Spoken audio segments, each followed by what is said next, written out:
Welcome to our weekly livestock market update. I'm Brownfield anchor reporter Megan Grebner. With us is University of Missouri Scott Brown. Good afternoon, Scott. Good afternoon, Megan. We get into December. Can you believe it's December already? We just started the year. I know. It just seems like we were talking about Easter and the summer grilling season not that long ago. As we get into everything this week, we're going to talk a lot about exports and markets and those types of things. But to start things off, let's talk about what's going on the markets this week and recap this week's action. Yeah, if we start on the hog side this week, Megan, if we look at cash hog prices, they were pretty flat across the week. We started a little lower early in the week, but we pretty much finished up where we started or left off last Friday. When we look at the current lean hog futures, it gained about $1 for the week this week.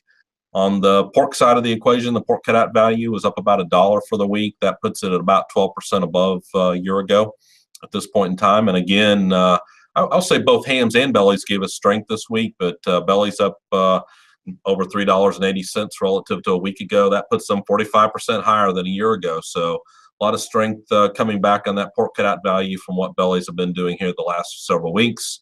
If we turn our attention to the cattle side of the equation, so feeder cattle steady to 4 higher for the week. Demand still seems to be fairly good for those calves to be headed towards the feed yard.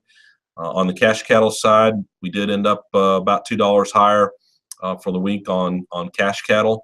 However, when we look at what's been happening on the future side, a very different situation in cattle markets. Current futures on the live cattle side down about $2.50 for the week, while feeder cattle also current futures down about $3. I think part of the weakness happening on the feeder cattle side certainly had to do with what we saw with the higher corn price move we saw this week on futures markets as well. But very different situation on the future side, and probably spells some maybe lower cash cattle prices headed into next week.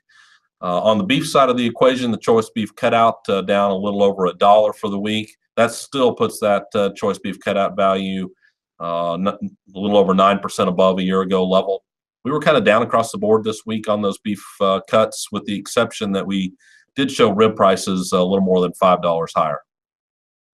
As we take a look at those, and I know I watch markets obviously every day, and what happens, there's a couple of really good days of movement on the future side for cattle, but the wholesale value sure did not help things. Yeah, I think we'll have to continue to watch really carefully what's happening, on the demand side of the equation in these meat markets.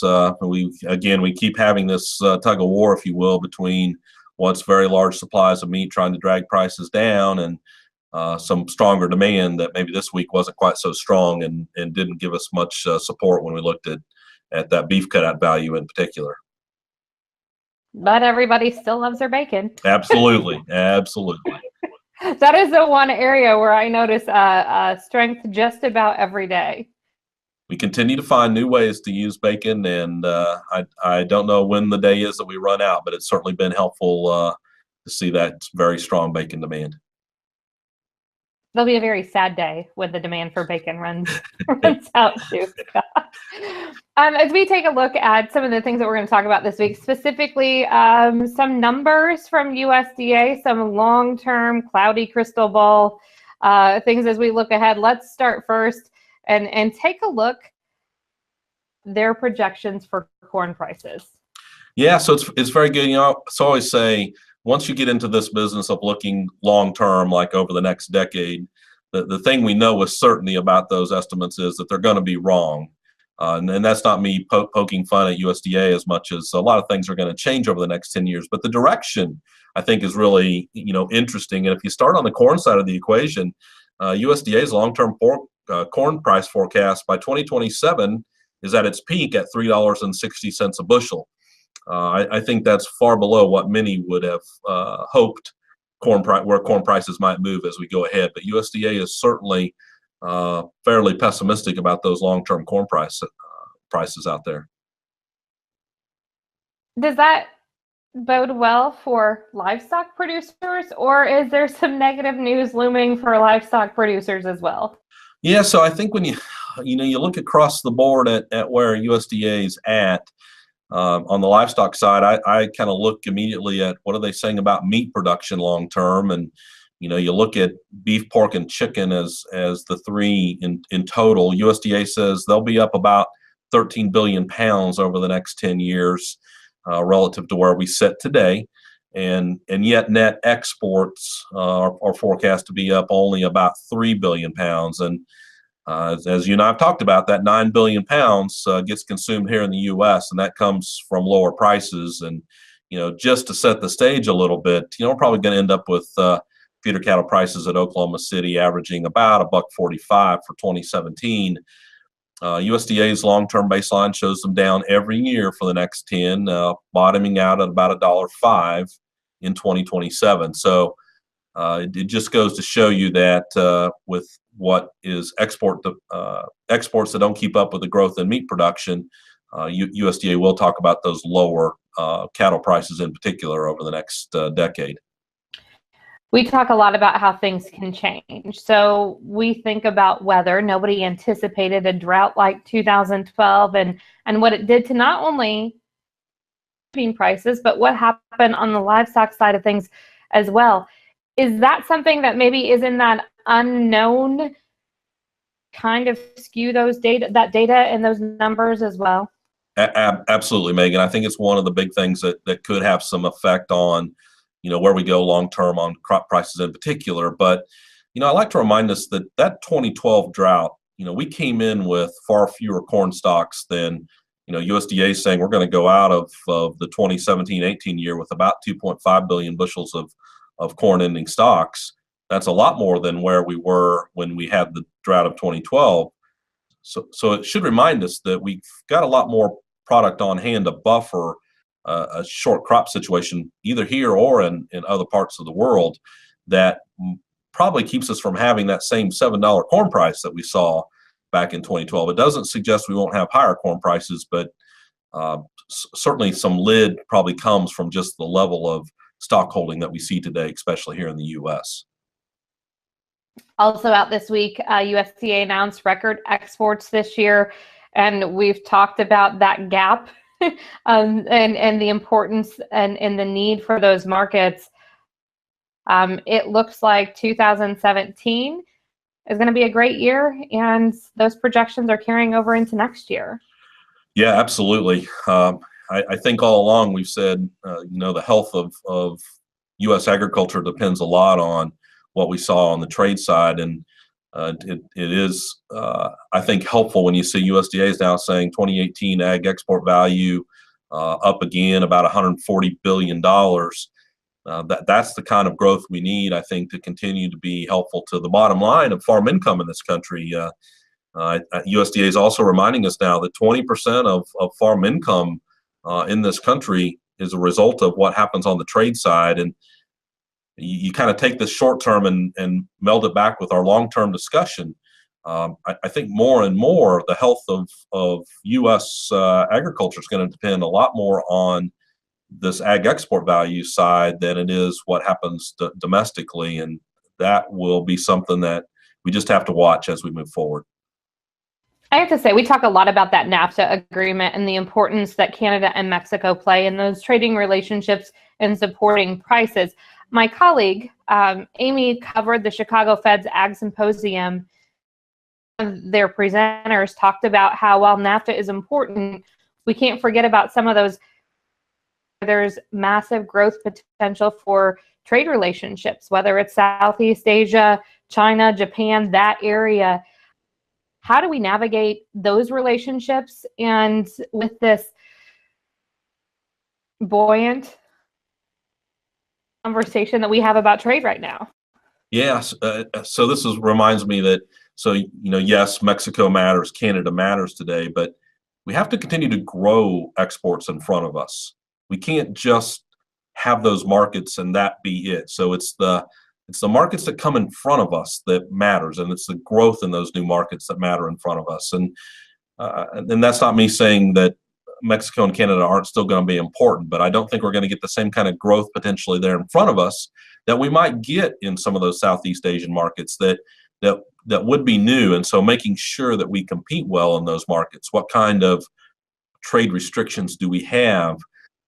If you end up with a TPP that is less the U.S., how disadvantaged are we in some of those markets in front of us? All of that matters a lot as we look ahead long term.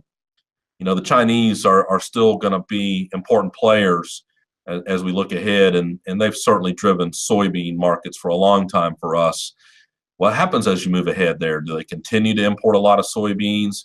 Do we start to see more soybeans being planted in China at maybe the expense of corn, and we actually get more corn trade with China long term? All of those questions just remind us how important Southeast Asia generally is to where U.S. trade goes in front of us.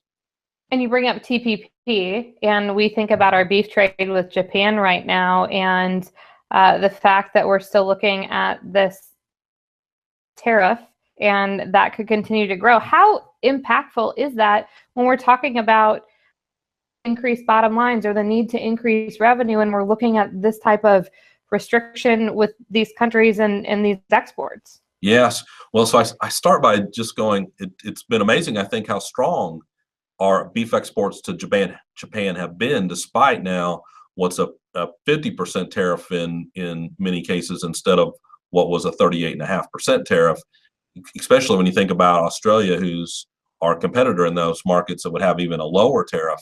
We've done amazingly well, but think about what the potential might have been had we not seen that tariff increase.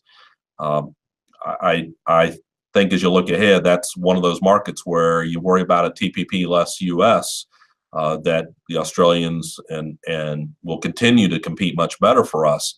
I think it reminds us that we provide a very high quality product in this case that I think competes well, even though it ends up at a higher price. I mean, think about you're basically slapping a probably 15% higher tariff on U.S. product. That's a very, think about what happens in the U.S. with 15% higher prices. We don't see that all that often across the board. So it's a big difference in terms of how trade and those barriers change as we look ahead. You brought up USDA and kind of hinted about farm incomes, and that trade plays a role in about 20% of farm incomes. A big role in what's going on farm incomes as well. Yeah, that's right. So USDA did release an updated farm income estimate. They still showed 2017 U.S. farm income up slightly at $63.1 billion. But I just wanted to remind us that when you think about the livestock side of that equation, I think that's been really helpful to the slight uptick in overall U.S. farm income. Total livestock receipts, for example, at about $175 billion. That's the fourth highest in history. And when you look at those relative to farm income, you'll see that they've been very important to that growth in farm income. And we all know that feed expenses are down as well. So when you think about it from a more of a livestock income side, if you will, I would say, probably third highest ever. So 2017 has certainly been a very high year, or very good year, I should say. It just reminds me that strong demand creates a much better market or much better income expectation than we would have started, and we sure saw that this year. And finally, Scott, Restaurant Performance Index came out this week. When we talk about this, can you explain maybe and give folks a little background about why we focus on this? Because I think sometimes maybe that's lost, like, why are we worried about restaurants when we're just producing the product that gets there? Yep. So absolutely. I remind folks all the time, this Restaurant Performance Index for me is just another measure of what's happening on the demand side of the equation. And when you think about how we consume meat today in this country, more and more of it is consumed away from home. And so the strength of that Restaurant Performance Index is a good correlation of what's happening to meat demand. And that's why we want to be paying attention to that Restaurant Performance Index. And you'll hear me talk a lot about there's two components to that, what's happening in the current situation index, but then this expectation index also, those two components make up the overall index when we look at it. The overall index was up on 0.9% for October, so we continue to see a little bit of growth in that overall Restaurant Performance Index.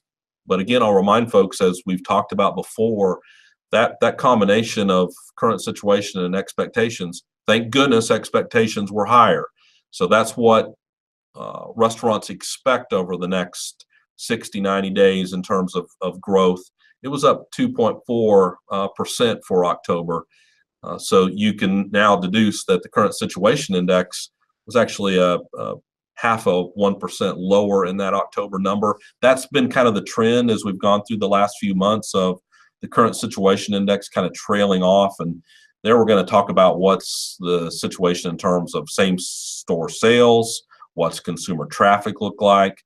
That's kind of the current situation, if you will, while you look ahead and that expectation says, what do these folks think is going to happen to that same store sales and traffic in front? And I think when you look at where things like the stock market have gone here the last several days, the strength there, I think, has given at least some help to that expectations index. So a little mixed bag. Let's hope those more positive expectations come true, and we look ahead and start to look at the current situation index for the next several months. We start to get some growth. That's it for topics this week. As we look ahead to next week, Scott, what are some reports and some things that we're watching out for? Yeah, so we'll get another shot of trade data. Monthly trade data comes out midweek next week, as well as we're going to get some more demand news as we look at a jobs report late next week, as well as then what's happening on the consumer confidence side. So we're going to probably see a fair amount of focus next week on both domestic and international demand as we get those reports in front of us. Well, we definitely look forward to having that conversation next Friday. Scott? You too, Megan. We'll talk to you next Friday. For more livestock market news, you can always visit our website, brownfieldagnews.com. You can also subscribe to have our weekly livestock market update delivered to your email box at brownfieldagnews.com. Look for the livestock market update screen and click subscribe. You can also submit questions and comments. And for market updates twice daily, make sure to check out John Perkins' Market Minute. Have a great weekend. I'm Megan Grebner on Brownfield.